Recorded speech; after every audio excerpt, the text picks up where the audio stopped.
Hi everyone, in the front of me I've got Samsung Galaxy Tab S9 Ultra, and let me share with you how to turn off running apps on this device.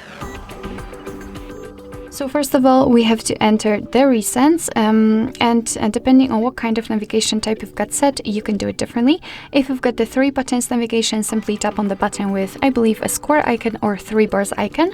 And if you've got the gestures, all you have to do is to swipe your finger or pen, of course, from the bottom to the center of your device and hold it somewhere here, just like that. And after releasing, you can see that here we've got the recents. And basically, if you want to, you can close only one of those apps or 2 of them, just find it and then swipe it up just like that. But if you want to close all, simply tap on Close All button.